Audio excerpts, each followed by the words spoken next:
कृपया वीडियो को पूरा देखिएगा, अधूरे ज्ञान से कोई लाभ प्राप्त नहीं होगा। नमस्कार दोस्तों, स्वागत है आप सभी का एक बार फिर से हमारे चैनल एस्ट्रो सच में। दोस्तों, साल 2023 की सबसे बड़ी अधिक मास पूर्णिमा साल के अगस्त में पड़ने वाली अधिक मास पूर्णिमा को सबसे बड़ी और सबसे खास पूर्णिमा माना जा रहा है। 1 अगस्त को पड़ने वाली पूर्णिमा पर कई दुर्लभ संयोग बन रहे हैं। ऐसे में इन 2 जगहों पर चुपचाप 2 दीपक जलाकर छोड़ दें। इससे मृत्युदंड, पितृदोष, महाकाल सर्प दोष, नजर दोष, शनि दोष, राहु दोष सब कुछ होगा खत्म। किस्मत पर लग जाएंगे 4 चांद, महालक्ष्मी दौड़ी दौड़ी चली आएगी। कंगाल भी होंगे धनी। दोस्तों, आज हम आपको बताएंगे दीपक जलाने के कितने ज्यादा फायदे आपको अपने जीवन में मिलते हैं और किस प्रकार आपको दीपक जलाना चाहिए।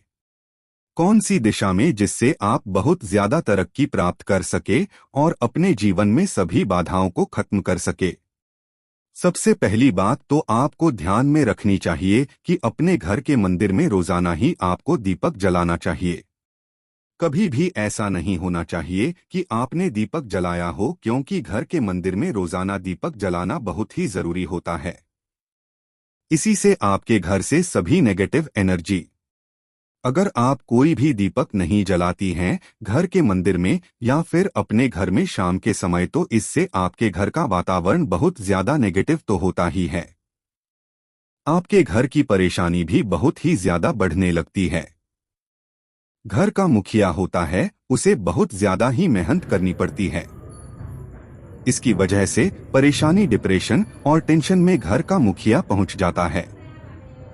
शाम का समय हिंदू धर्म में बहुत ही ज्यादा महत्वपूर्ण माना जाता है और जो लोग शाम के समय कभी भी घी का दीपक या फिर तेल का दीपक अपने घर में नहीं जलाते हैं, तो उनके घर में हमेशा ही मुसीबत बनी रहती है। यानी कि एक मुसीबत से निकलते हैं तो दूसरी मुसीबत में उससे पहले ही फंस जाती है और हमेशा ही धन की समस्याएं, परेशानियां बढ़ती रहती है। उनके जो बच्चे होते हैं वो भी उनके खिलाफ होने लगते हैं, उनका कहना बिल्कुल भी नहीं मानते हैं। इसी तरह से घर का पूरा माहौल ही दुखपूर्ण होने लगता है। काफी लोग इन चीजों को मानते भी हैं, लेकिन जानते हुए भी उपाय नहीं कर पाते हैं और भूल जाते हैं। उन्हें इन चीजों से होने वाले नुकसान के बारे में पता नहीं होता है। इसीलिए रोजाना आपको एक घी का दीपक या फिर तेल का दीपक जलाना बहुत ही जरूरी होता है। अगर आप नहीं जला सकते हैं तो कोई और व्यक्ति भी आपके घर में दीपक जला सकता है, लेकिन रोजाना दीपक जलाना बहुत ही जरूरी होता है। इसी से आपकी सभी नेगेटिव एनर्जी बाहर रहती है। दोस्तों, शाम का समय ऐसा होता है जिस समय नकारात्मक ऊर्जाएं बहुत ही ज्यादा प्रबल होती है और आपके घर में प्रवेश कर जाती है। ऐसे में अगर आप घर में या घर के मंदिर में दीपक नहीं जलाते हैं तो नेगेटिव एनर्जी परेशान करती है, आपके सभी काम बिगाड़ने लगती है। जिस समय सूरज डूब जाता है उसी समय यह नेगेटिव एनर्जी प्रबल हो जाती है। उसी समय आपको मुंह हाथ पैर धोकर दीपक जलाना चाहिए। अगर आप खुद नहीं कर सकते हैं तो कोई और व्यक्ति भी आपके लिए ऐसा कर सकता है। दोस्तों, अब जिस घर में बहुत सारे लोग बीमार रहते हैं या फिर बीमारी कभी भी ठीक नहीं होती है, तो यह भी एक संकेत होता है कि आपके घर में बहुत ही ज्यादा नकारात्मक ऊर्जाएं हैं, जो परेशानियों को, बीमारियों को, मुसीबतों को बहुत ही ज्यादा बढ़ा रही हैं। इन सभी चीजों को खत्म करने के लिए आपको अपने घर में जब सूरज ढल जाता है तो उस समय घी का दीपक या फिर सरसों के तेल का या फिर तिल के तेल का दीपक भी पूर्व दिशा में आप जला सकते हैं। लेकिन रोजाना इन चीजों को करना बहुत ही जरूरी है, तभी आपको इसके लाभ मिल पाती है। अगर आपके घर में धन से जुड़ी समस्याएं, नौकरी व्यवसाय से जुड़ी हुई कोई भी समस्याएं हैं, अगर ऐसी समस्याएं बहुत ही ज्यादा होती है तो आपको अपने घर के उत्तर दिशा में रोजाना ही घी का दीपक जलाना चाहिए। इससे एक भी दिन आप मिस न करें। अगर आप रोजाना उत्तर दिशा में घी का दीपक जलाते हैं तो इससे आपकी धन से जुड़ी हुई समस्याएं खत्म हो जाती है। जिन लोगों को नौकरी नहीं मिलती है तो उनको भी नौकरी मिलने लग जाती है, और अगर वही व्यक्ति जिसको परेशानी है और वहीं अगर रोज दीपक जलाता है तो इससे मिलने वाले फायदे और भी ज्यादा हो जाती है। शाम के समय घी का दीपक या फिर तेल का दीपक जलाना बहुत ही जरूरी होता है। आप कभी भी इन चीजों को नजरअंदाज न किया करें, क्योंकि इन्हीं से आपके जीवन में परेशानियां बढ़ जाती है और आपको मुसीबतों का सामना करना पड़ सकता है।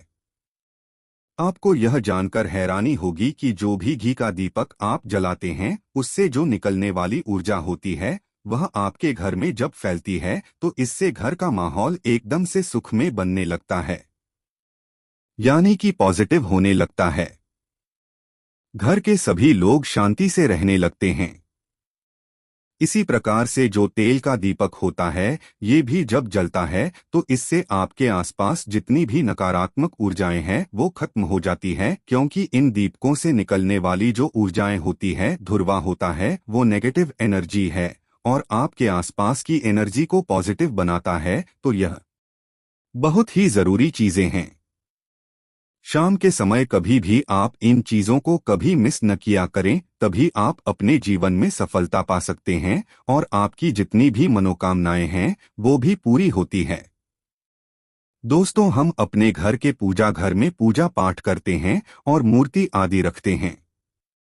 दोस्त, मूर्ति का क्या महत्व होता है आज हम आपको इस वीडियो के माध्यम से बताने वाले हैं। जिस घर के पूजा घर में एक साथ ये दो मूर्ति होती है वहां पर बनता है राजयोग और दुनिया आपके कदमों में आ जाती है।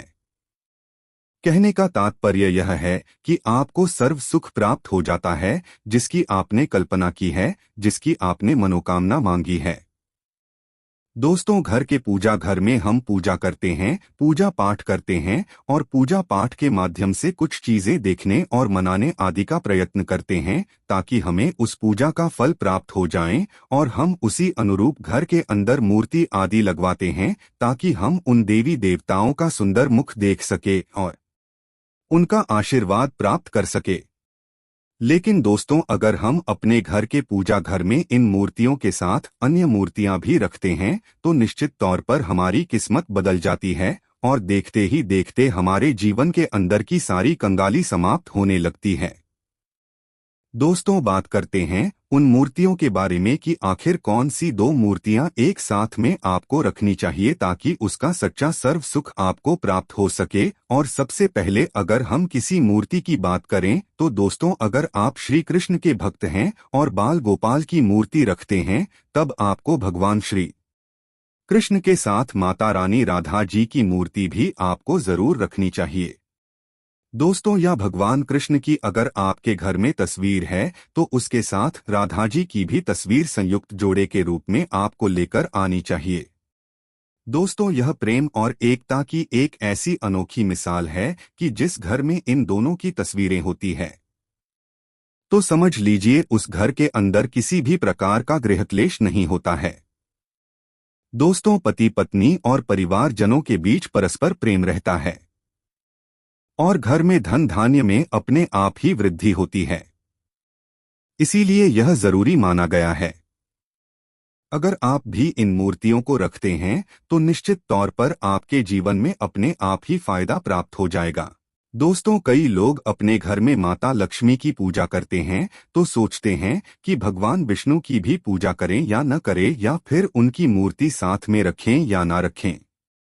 दोस्तों, हमेशा भगवान श्री विष्णु जी और माता लक्ष्मी की पूजा आपको एक साथ करनी चाहिए। दोस्तों, देवाधिदेव महादेव भगवान विष्णु और भगवान ब्रह्मा जी तीनों ही देवताओं को सर्वशक्तिमान देवता माना गया है और त्रिदेवों में भगवान विष्णु जी को पूजा जाता है।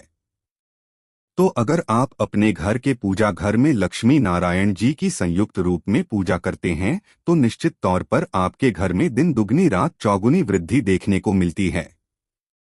दोस्तों, इसीलिए आप भगवान विष्णु जी के साथ माता लक्ष्मी जी की पूजा करें। अगर माता लक्ष्मी की अकेली तस्वीर है तो आपको उनके बाएं तरफ भगवान श्री गणेश और भगवान श्री कुबेर जी की मूर्ति या तस्वीर अपने घर के मंदिर में जरूर लगाने चाहिए। अगर आप माता लक्ष्मी जी के बाएं तरफ भगवान श्री गणेश जी की मूर्ति लगाते हैं या तस्वीर लगाते हैं तो आपको निश्चित तौर पर लाभ प्राप्त होता है और देखते ही देखते आपके जीवन के अंदर की कंगाली समाप्त होने लगती है और धन प्राप्ति के लिए आपको लक्ष्मी गणेश जी की संयुक्त रूप से पूजा करनी चाहिए। माना जाता है माता लक्ष्मी धन देती है तो भगवान श्री गणेश रिद्धि सिद्धि का भंडार और वृद्धि का विकास करते हैं। इसी वजह से इनकी पूजा बहुत जरूरी मानी गई है। दोस्तों, कई लोग पूछते हैं कि अपने घर में हनुमान जी की तस्वीर या मूर्ति रखें या ना रखें या उनकी पूजा करें या न करें। दोस्त, तो आपको निश्चित तौर पर हनुमान जी की अन्य देवी देवताओं के साथ में भी आप मूर्ति या तस्वीर रख सकते हैं। किसी प्रकार की कोई दो राय नहीं है कि आपके ऊपर हनुमान जी क्रोधित होंगे या नहीं होंगे। दोस्तों, इसके अलावा आप प्रभु श्री राम की तस्वीर भी अपने घर के पूजा घर में रखते हैं तो आप हनुमान जी की तस्वीर रखें या ना रखें, हनुमान जी के निमित्त किसी भी प्रकार की पूजा पाठ करना हो तो आप प्रभु श्री राम से कहे। दोस्तों, भगवान श्री राम के प्रिय भक्त हनुमान जी है और निश्चित तौर पर आपको उतना ही आशीर्वाद प्राप्त होता है जितना कि आपको हनुमान जी की मूर्ति या तस्वीर का पूजन करने से होता है। या फिर आप क्या करें, श्री राम दरबार की तस्वीर अपने घर में लेकर आए और श्री राम दरबार की तस्वीर का पूजन करें या उनकी मूर्ति या उनके किसी प्रकार की कोई चीज आपके पास है तो आप उनका पूजन करें। इसमें सारे देवी देवताओं का आपको आशीर्वाद प्राप्त हो जाता है। हनुमान जी से लेकर माता सीता, भगवान श्री राम और अन्य देवी देवताओं का भी आशीर्वाद आपको प्राप्त हो जाता है। तो निश्चित तौर पर अपने घर के पूजा घर में एक साथ आप यह तस्वीर रख सकते हैं। आपके जीवन में राजयोग की प्राप्ति हो जाती है। दोस्तों, इसी तरह अगर आप अपने घर के पूजा घर में या किसी अन्य स्थान पर अगर कोई तस्वीर रखना चाहते हैं और उसे लगाकर अपने घर में लाभ प्राप्त करना चाहते हैं तो अपने घर में या पूजा घर में आपको निश्चित तौर पर त्रिदेवों की तस्वीरें या मूर्ति एक ही स्थान पर लाकर जरूर रखनी चाहिए। ब्रह्मा, विष्णु और महेश, इन तीनों की संयुक्त रूप से इनकी एक साथ तस्वीर अपने घर के मंदिर में या अपने घर में कहीं भी लाकर रख देनी चाहिए। माना जाता है कि इन तीनों देवताओं के एक साथ दर्शन करने मात्र से हमारे बड़े से बड़े विघ्न और बड़े से बड़े कष्ट ऐसे ही समाप्त हो जाते हैं। इसी वजह से इन तीनों की एक साथ में तस्वीर या मूर्ति लाकर आपको पूजा जरूर करनी चाहिए। दोस्तों, अब बात करते हैं कि कुछ ऐसी तस्वीरें होती है या ऐसी मूर्तियां होती हैं जिनको आपको अपने घर के पूजा घर में स्थान ही नहीं देना चाहिए। अगर आपने इन तस्वीर या मूर्ति को अपने घर के पूजा घर में स्थान दिया है तो समझ लीजिए कि आपको कंगाली का सामना करना पड़ेगा या फिर देवी देवताओं के क्रोध का सामना करना पड़ेगा। दोस्त, और एक बात बता दें कि मंदिर में कभी भी विषम संख्या में गणेश जी की मूर्तियां ना रखें। जैसे कि 1, 3 या 5 ऐसे रखना अशुभ माना जाता है। 2 मूर्तियों को एक साथ रखना शुभ माना गया है। अगर आप सिर्फ गणेश जी की मूर्ति रखते हैं तो इसके अलावा किसी भी प्रकार की मूर्ति आपको नहीं रखनी चाहिए। दोस्तों, इन्हें स्थापित करते वक्त ध्यान दें कि गणेश जी का चेहरा हमेशा घर के मुख्य दरवाजे की तरफ होना चाहिए ताकि आपको अच्छे और सच्चे धन लाभ की प्राप्ति हो। और इस बात का ध्यान रखें कि घर में अंगूठे से बड़े आकार का शिवलिंग आपको भूलकर भी नहीं रखना चाहिए। हमेशा एक छोटा सा शिवलिंग रखें और इससे ज्यादा शिवलिंग आपको नहीं रखना चाहिए। दोस्तों, वैसे तो आपको अपने घर में शिवलिंग रखना ही नहीं चाहिए, उसके बाद भी अगर आप रखते हैं तो अंगूठे के आकार से बड़ा शिवलिंग आपको नहीं रखना चाहिए। आप छोटा शिवलिंग रख दें और ध्यान रखें कि एक से ज्यादा शिवलिंग आपको भूलकर भी नहीं रखनी है। घर में अगर आप शिवलिंग रखते हैं तो शिवलिंग के ऊपर आपको तुलसी भूलकर भी अर्पित नहीं करना चाहिए। अगर आपने शिवलिंग रख लिया है और उस पर तुलसी अर्पण कर दी है तो देवी देवताओं के क्रोध का आपको सामना करना पड़ेगा। दोस्तों, मंदिर में हमेशा अगर आप हनुमान जी की तस्वीर रखना चाहते हैं, आप हनुमान जी के अनन्य भक्त हैं, तो बैठे हुए हनुमान जी की मूर्ति ही रखें। बजरंगबली रुद्र भगवान शिव के अवतार हैं।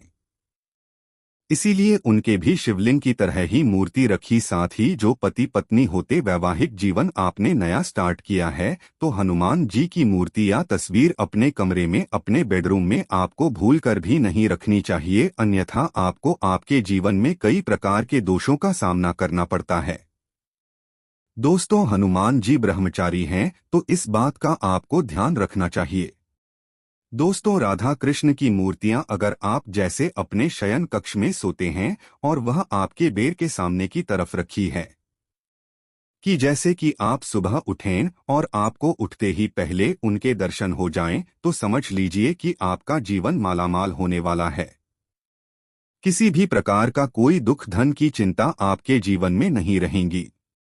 दोस्तों, इसी तरह अगर माता दुर्गा की तस्वीर आप अपने घर में लेकर आना चाहते हैं और चाहते हैं कि माता दुर्गा की तस्वीर के माध्यम से आप अपने जीवन में समृद्धि देखें, तो दोस्तों भूल कर भी आपको माता दुर्गा की क्रोधित अवस्था की तस्वीर जैसे कि महाकाली की तस्वीर या फिर महिषासुर का वध करते हुए या क्रोध मृत अवस्था में माता लक्ष्मी की, माता दुर्गा की तस्वीर लाकर आपको उनकी पूजा नहीं करनी चाहिए। दोस्तों, हमेशा शांत और सुंदर मुख वाली तस्वीर ही अपने घर के अंदर लाकर पूजा करनी चाहिए। बहुत ही शुभ और मंगलकारी माना जाता है। दोस्तों, इस बात का ध्यान रखें कि अगर आप अपने घर में मूर्तियां रखते हैं तो आपको इनको भूलकर भी टूटे हुए चावल नहीं चढ़ाने चाहिए। बेहतर होगा कि आप हल्दी में चावल को पीला करके ही वो चावल चढ़ाएं, लेकिन टूटे हुए चावल आपको भूलकर भी माता लक्ष्मी को या अपने घर में देवी देवता को नहीं चढ़ाने चाहिए। दोस्त, और इसी तरह इस बात का भी ध्यान रखें कि अपने घर के मृत परिजनों या पूर्वजों को मंदिर में स्थापित न करें। ऐसा करना अशुभ माना जाता है और अगर आप ऐसा लगातार कर रही है तो निश्चित तौर पर आपके परिवार के ऊपर दोष लग सकता है और पितरों का भी दोष लग सकता है। पितरों की पूजा एक अलग स्थान पर की जाती है, घर के मंदिर में उनको स्थापित नहीं किया जाता है। दोस्तों, इसी तरह भगवान भैरव की तस्वीर या भगवान शनिदेव की, राहु केतु के इस प्रकार की तस्वीरें अपने घर में ही नहीं लेनी चाहिए। प्रतीकात्मक रूप से आप घर के पानी रखने के स्थान पर उनकी पूजा कर सकते हैं, क्योंकि इनकी साधना तंत्र मंत्र और विशेष महत्व द्वारा की जाती है। घर के अंदर आप ऐसे ही इनकी पूजा पाठ आप नहीं कर सकते हैं। इनकी पूजा पाठ में अगर किसी प्रकार की कमी रह जाती है तो उनको बहुत ज्यादा क्रोध आ जाता है। इनके क्रोध का आपको सामना करना पड़ता है। इसी वजह से आपको इस प्रकार की तस्वीर या मूर्ति या अपने घर के अंदर नहीं रखना चाहिए। और जो पहले हमने आपको बताया उस प्रकार की तस्वीरें तो निश्चित तौर पर आप रखकर अपने जीवन में फायदा प्राप्त कर सकते हैं।